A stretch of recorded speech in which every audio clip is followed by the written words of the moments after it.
Hi, I'm Jessica, and I'm ready to make a change. I gained 100 pounds in I would say a short amount of time, and I've lost close to 50 of those 100 pounds. Gaining weight has affected me in so many different kind of ways. It's affected my posture, it affects the way I run, the way I move, and my comfort levels. One thing it didn't change though was my push-ups. I still suck at those. This week, I decided to do a life audit. I reevaluated a lot of things in my life, but to keep it short, I'm only going to be talking about all things health and fitness related, since that's what my channel is about. As you know, right now I'm in my great lock-in era, determined to make a difference that will help me reach the goals I had set, and I've touched lightly on a previous video what my goals were, but I wanted to create a action plan that will help me succeed in this great lock-in instead of failing like a lot of other times. Here are my 5 steps when it comes to food, starting with step 1. Writing down your why. Knowing your why is powerful because it gives meaning to everything that you do. Without it, goals can feel empty or harder to stick with. Step 2 is all about tracking. Some things that I use to track my food is a scale. I tend to underestimate how much I'm eating. This is something that will help me stay on track. The next thing I use is an app called FitnessPal. I currently have the free version. I'm convinced like back then that the free version, you used to be able to scan it, but now it became a premium feature, but you can't anymore. It is called MyFitnessPal. You can search up the names, and for the most part, I would say it has most items. Any big restaurants that you go to or fast food like Chick-fil-A, McDonald's, Burger King, it will have basically their whole menu on there. Breaks it down, has their carbs, fats, protein, calories, all of that good stuff. And then throughout the day you can track everything that you eat. I also haven't really branched out, so there might be better ones, but a long time ago I used FitnessPal when you could just scan the barcode. But if you get like the premium version, you can scan this barcode and it will tell you all the information that you need to know. But since I don't have the premium version, I just write it. It takes a few more seconds, but it's not that bad. And then you can find everything that you need to know, especially when it comes to macros. Those are 2 things that I'm using to track my foods. It's the MyFitnessPal and of course a scale. So that is for step 2. All right, so for step 3, I decided to set myself like a food window of when I'm going to eat. So I don't really eat past 7 o'clock. And that is because I am deciding to dedicate past 7 to working. And as someone who tends to overeat if I'm doing something at the same time. So for example, if I eat while I'm watching videos or while I'm on the phone, I don't pay attention to how much I'm eating, and then that results in me usually overeating. So I decided to set myself a phone windows and also a no phone rule. So if when I cook, sometimes I'll listen to a podcast, but for the most part, no phones while I'm eating. And usually like when it comes to breakfast, lunch, and dinner, I'm not really like too much on my phone. It's usually when I'm like sitting down snacking, just because when I do eat breakfast, lunch, and dinner, I eat with my family. So that's not the issue. It's more so like if I have a second to like snack on a plate, that will cause me to like start snacking on a bunch because I like want to do something while I am eating. So having a meal structure, the meal structure that I plan to follow is 3 meals a day and 1 snack.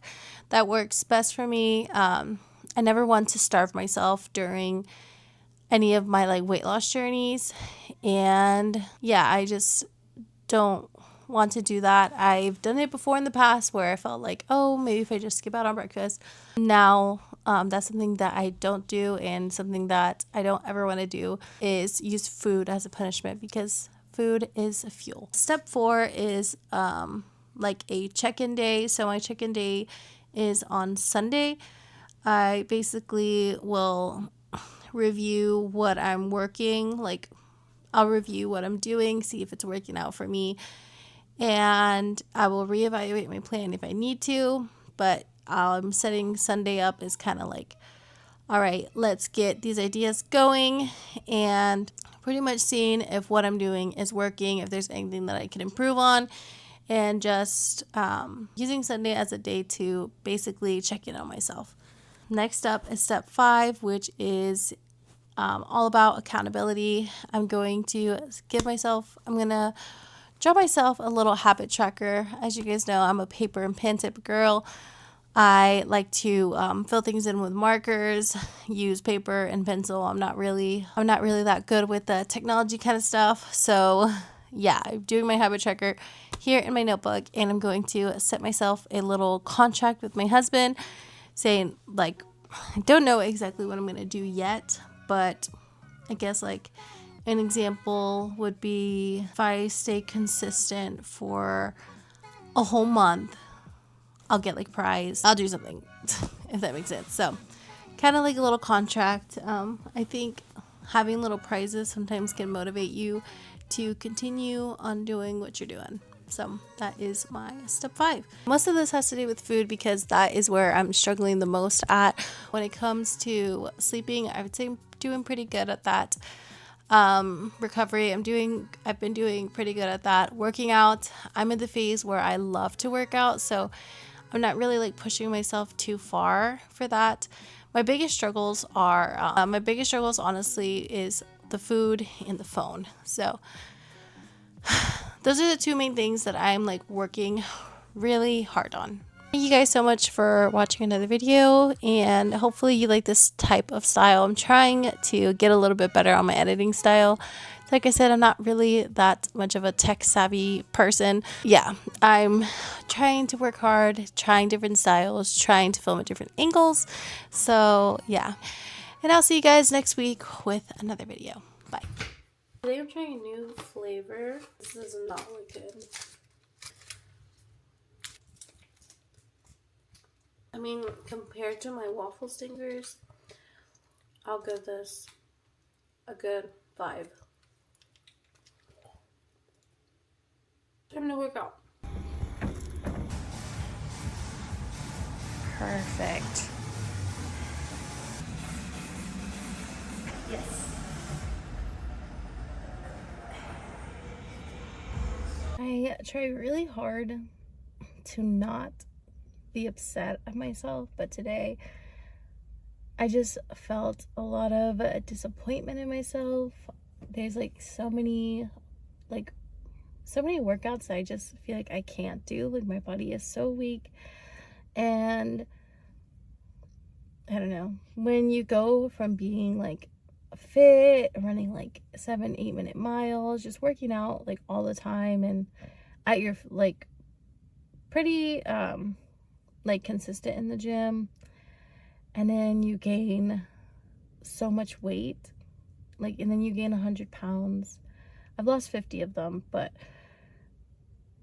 such a huge it's such a huge difference. And like the workouts I could do before, I like can't do now. And then I don't know, I just felt a lot of disappointment today. And I'd say like during one of the rounds, the second round, I was just so disappointed. I literally was just crying, but you can't tell because I'm sweaty. So it's easy to hide. I'm just so tired of not. Honestly, I'm just tired of being fat. I'm tired of not being able to do a lot of things. I'm tired of back pain. I was standing all day yesterday, and like my back hurts so bad. And I like can't help to think, but if I was fit, if I had muscles to help me carry myself throughout the day, I wouldn't feel the way that I was feeling.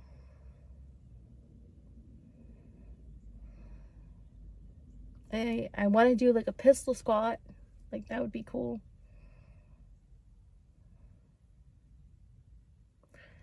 But I can sit here and complain or continue to do something about it. So I'm going to do both.